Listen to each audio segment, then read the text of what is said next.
Assalamualaikum warahmatullahi wabarakatuh. Alhamdulillahirrahmanirrahim. Kita berjumpa kembali di mata kuliah Kimia Industri yang diampu oleh Bu Hilya. Jadi pada pertemuan kali ini kami dari kelompok 1 akan mempresentasikan industri di Jawa Timur, yaitu petrokimia. Sebelumnya kami dari kelompok 1 terdiri dari beberapa mahasiswa. Yang pertama adalah Alwi Syihab, kedua Ainis Sailatul Fitriyah, yang ketiga Dohan Firdaus Saniagola, yang keempat Dian Lailatul Fitriyah, yang kelima Ike Umul Khalifah, yang keenam Muhammad Haris, yang ketujuh Mustafa Amin, dan yang terakhir adalah Widiatul Laili Musalifah. Pada materi kali ini, yaitu petrokimia, akan dibahas 3 pokok materi. Yang pertama adalah potensi industri petrokimia, yang kedua adalah proses produksi, dan yang ketiga adalah sifat fisik dan kimia bahan baku dan produk. Yang pertama adalah potensi industri petrokimia. Di sini ada 9 poin.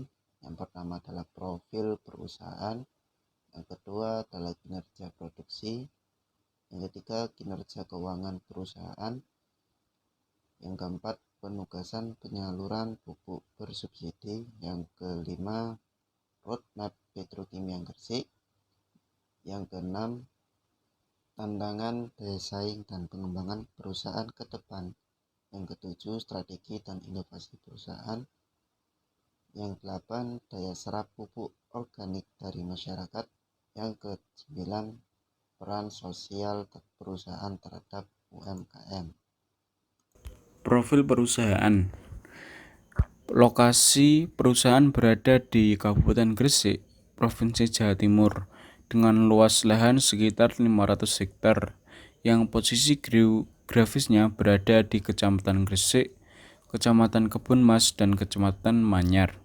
Saat ini perusahaan memiliki 14 pabrik pupuk dengan kapasitas produksi sebesar 5.010.000 ton per tahun dan 17 pabrik non-pupuk dengan kapasitas 3.960.200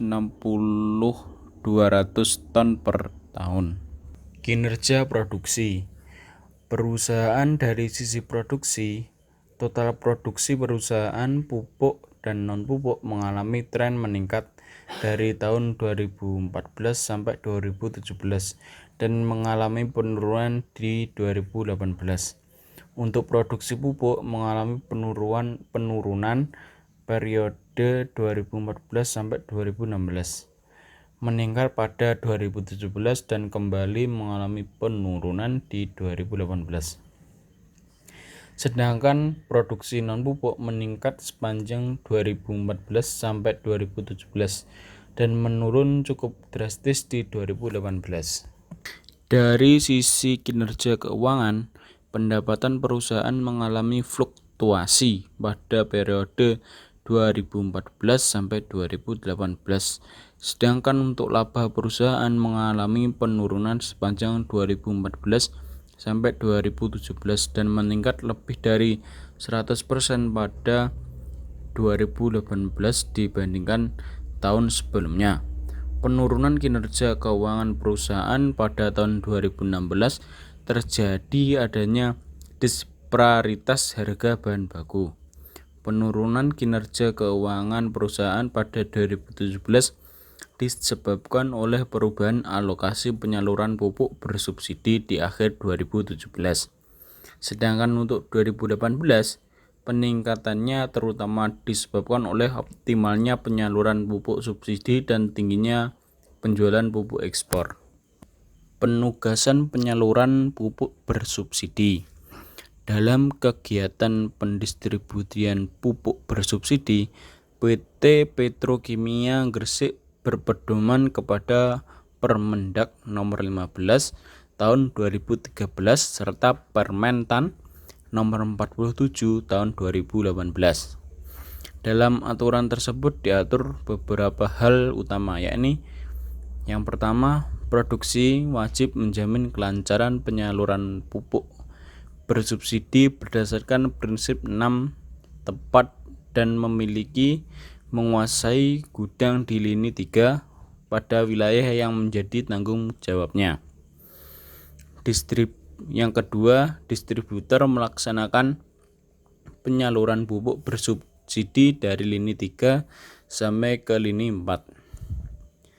Yang ketiga, pengenceran melaksanakan penyaluran pupuk bersubsidi berdasarkan prinsip 6 tepat kepada petani atau kelompok tani berdasarkan RDKK dengan mengacu pada alokasi pupuk bersubsidi sesuai Permentan atau SK Kadisperta Provinsi atau SK Kadisperta Kabupaten.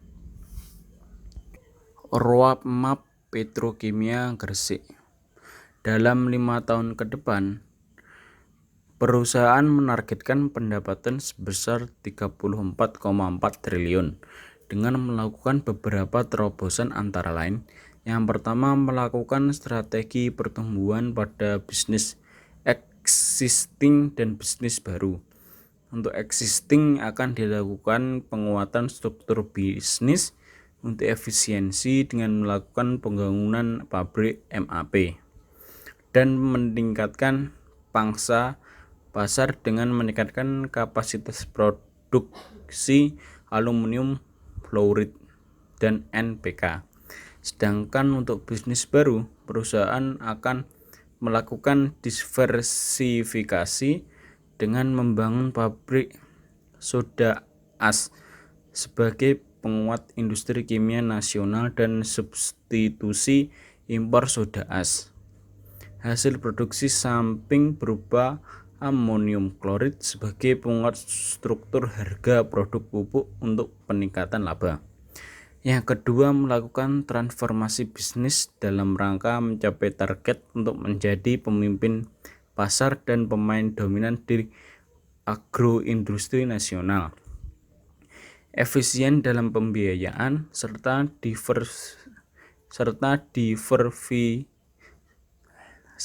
diversifikasi produk untuk meningkatkan pendapatan dan laba.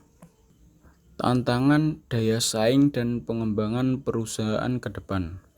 Dalam konteks pengembangan perusahaan ke depan dan peningkatan daya saing perusahaan dalam pasar, terdapat tantangan dan hambatan antara lain harga gas yang tinggi, keinginan impor atas bahan baku yang tidak tersedia di Indonesia, ketergantungan pada bahan baku impor, dan sangat rentan terhadap fluktuasi dolar. Maka perlu adanya dukungan pemerintah untuk investasi pada sumber tambang, serta kebutuhan untuk mengerti dan memenuhi kebutuhan pasar secara tepat dan cepat sehingga meningkatkan daya saing produk. Dari seluruh tantangan tersebut, persoalan gas merupakan permasalahan yang paling krusial yang dihadapi oleh perusahaan. Hal ini disebabkan oleh komposisi gas sebagai bahan baku merupakan komponen terbesar pada proses produksi. Persoalan gas tersebut mencakup kurangnya pasokan gas dan harga gas yang relatif tinggi. Strategi dan inovasi perusahaan. Upaya yang dilakukan untuk meningkatkan daya saing pupuk komersial di sektor B2B atau B2G adalah sebagai berikut. 1. Melakukan evaluasi penjualan setiap bulannya dengan mempertimbangkan harga pesaing di bulan tersebut. Yang kedua, melakukan perhitungan harga jual untuk kebutuhan tender berdasarkan histori harga pemenang di tender sebelumnya. Yang ketiga, menetapkan personil pemasar untuk tiap-tiap perusahaan perkebunan potensial. Yang keempat, melakukan kunjungan dan pelayanan setelah pembelian untuk memperoleh pengulangan ataupun tambahan order. Yang terakhir, menetapkan distributor non-subsidi sebagai kepanjangan tangan untuk mempermudah transaksi. Daya serap pupuk organik dari masyarakat. Permasalahan dan kendala yang terjadi pada daya serap pupuk organik petrokimia Gresik adalah: 1. Petani tanaman pangan masih fokus menggunakan pupuk urea dan NPK. Yang kedua, belum seluruh petani tebu rakyat kemitraan menggunakan pupuk petroganik. Yang ketiga, terdapat beberapa kelompok tani yang tidak mengisi kebutuhan pupuk organik dan dalam RDKK. Peran sosial perusahaan terhadap UMKM. Peran perusahaan terhadap UMKM dilakukan melalui program kemitraan.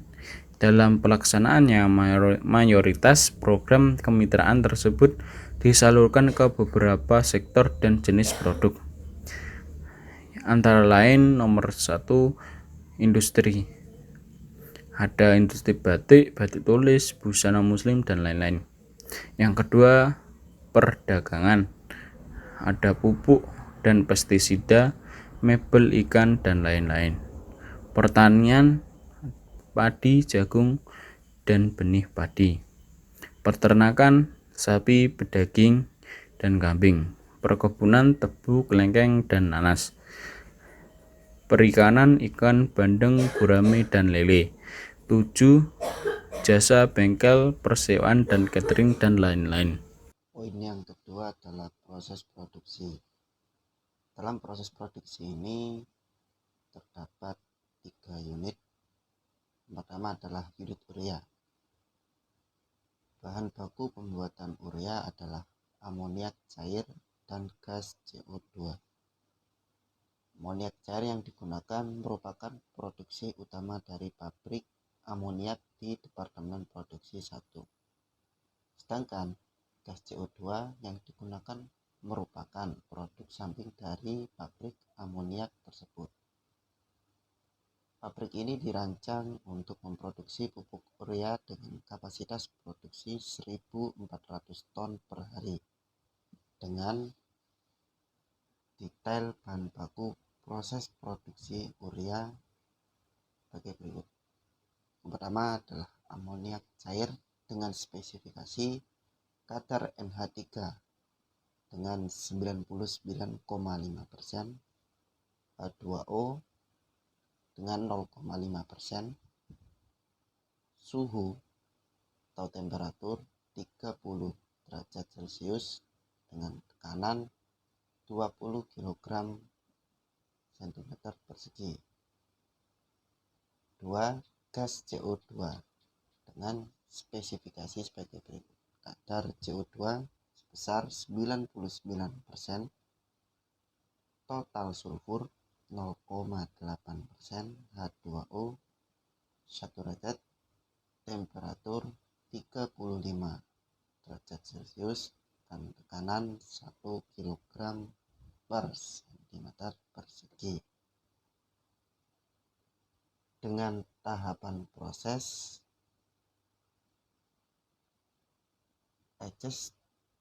proses dari TIC Tokyo, Jepang, dengan kapasitas produksi sebesar 1.400 ton per hari dengan frekuensi operasi 330 hari per tahun. Secara umum, proses pembuatan urea ini dibagi menjadi beberapa tahap sebagai berikut. 1. Unit sintesis. Unit ini bertujuan untuk menghasilkan urea dengan mereaksikan NH3 cair dan gas CO2 yang dikirim dari unit amoniak dan sirkulasi kembali larutan karbonat yang diperoleh dari tahap recovery. Yang kedua, unit purifikasi. Peralatan utama pada unit purifikasi adalah HP decomposer dan LP decomposer. Larutan urea sintesis yang diproduksi pada unit sintesis ini dimasukkan ke unit purifikasi, yang dimana amonium karbonat dan ekses amonia yang terkandung dalam larutan urea diuraikan dan dipisahkan sebagai gas dari larutan urea dengan penurunan tekanan dan pemanasan pada HP decomposer dan LP decomposer. Yang ketiga adalah unit recovery. Pada unit recovery ini gas NH3 dan CO2 yang terlepas dari tahap purifikasi sebelumnya tadi diabsorpsi dalam tahap recovery ini dengan menggunakan kondensar proses sebagai absorben dan di-recycle kembali ke reaktor. Gas NH3 dan CO2 diabsorpsi membentuk karbon dan aqua amonia. Proses yang keempat, unit konsentrasi. Unit konsentrasi ini berfungsi untuk memekatkan larutan urea dari 70% menjadi 99,7% dengan pengucapan secara vakum. Yang kelima adalah unit preheat. Larutan urea dengan konsentrasi 99,7% berat dialirkan ke dalam preheating tower. Di dalam preheating tower, larutan urea tadi dispray, didinginkan dan dipadatkan untuk memperoleh urea preheat. Yang keenam adalah unit pengolahan proses kondensat. Pada tahap ini, proses yang terakhir berfungsi untuk mengambil urea, gas NH3 dan CO2 yang terikat dalam uap air yang terdapat pada tahap pemekatan. Untuk unit amoniak, yang pertama, bahan baku. Bahan baku utama yang digunakan dalam proses pembuatan amoniak adalah gas alam dan udara. Gas alam di sini berfungsi sebagai penyuplai dari gas hidrogen, sedangkan udara berfungsi sebagai penyuplai nitrogen, yang mana nantinya akan disintesis menjadi amoniak. Nah, kriteria gas alam yang digunakan dalam proses pembuatan amoniak yaitu gas alam yang mengandung 85,76% gas metana. Kemudian untuk suhunya 15,6 derajat Celcius dan tekanannya 19,3 mmHg. Untuk udara, yakni udara yang memiliki 79% mol gas nitrogen. Yang kedua, tahapan proses. Proses yang digunakan dalam pembuatan unit amoniak yakni menggunakan sistem steam methane reforming atau proses low energy yang terdiri dari 5 tahap. Yang pertama adalah proses penyediaan gas sintesa, yakni proses awal untuk pembuatan unit amoniak, yakni dengan memasukkan gas alam dan udara. Kemudian proses pemurnian. Nah, kedua bahan baku tersebut akan dimurnikan di proses ini, yakni gas alam dimurnikan menjadi metana dan udara menjadi nitrogen. Kemudian lanjut ke proses nomor 3, yakni proses sintesa amoniak. Nah, dalam proses ini akan mencampurkan antara gas metana dan gas nitrogen yang nantinya akan menghasilkan amoniak. Kemudian proses PGRU dan HRU. Dalam proses ini akan memisahkan hasil atau produk dari sintesa amoniak. Kemudian yang terakhir yakni refrigerasi adalah proses pendinginan, yakni hasil dari sintesa amoniak tadi didinginkan sehingga akan didapati amoniak berupa amoniak cair. Unit yang ketiga adalah unit ZA atau 2-felsur amoniak. Pupuk ZA juga dikenal sebagai pupuk amonium sulfat. Bahan baku yang digunakan untuk membuat pupuk ini adalah NH3 berupa gas dan H2SO4 berbentuk larutan dengan spesifikasi amoniak cair dengan kadar NH3 sebesar 99,5%, H2O sebesar 0,5%. Kedua adalah H2SO4 dengan kadar 98,5% dan H2O sebesar 1,5%. Tahapan proses pembuatan unit pupuk ZA adalah proses netralisasi atau denora dengan prinsip uap NH3 dimasukkan ke dalam satu ratot yang berisi mother liquor dan ditambah air kondensat sebagai penyerap panas hasil reaksi dengan bantuan udara sebagai pengaduk.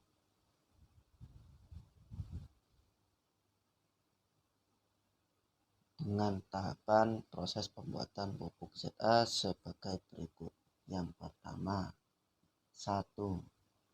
Reaksi netralisasi dan kristalisasi.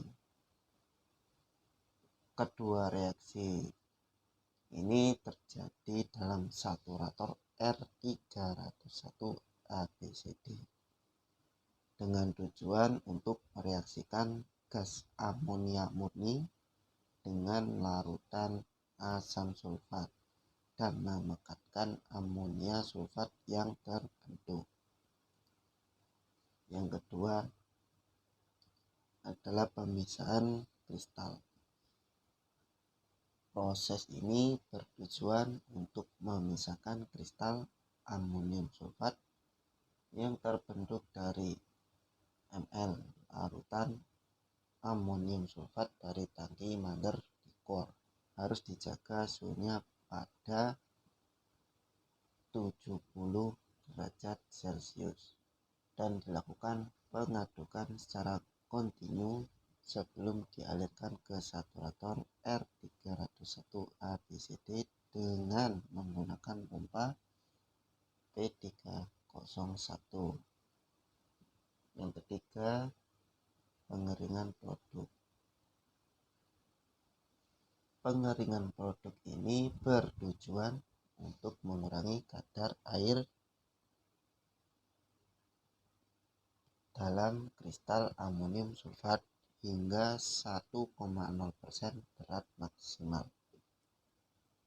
Proses pengeringan kristal ini menggunakan rotary dryer. Yang keempat, penampungan produk. Setelah dilakukan proses pengeringan,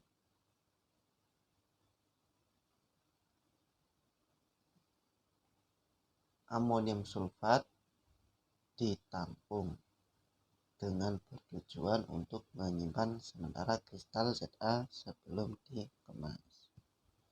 Kristal amonium sulfat yang telah dikeringkan tadi diumpankan ke buket elevator yang kemudian diteruskan ke belt conveyor M309 dan dilewatkan melalui hopper D306 dan dilewatkan kembali dalam belt conveyor M662AB dan akhirnya ditampung dalam sebuah bin.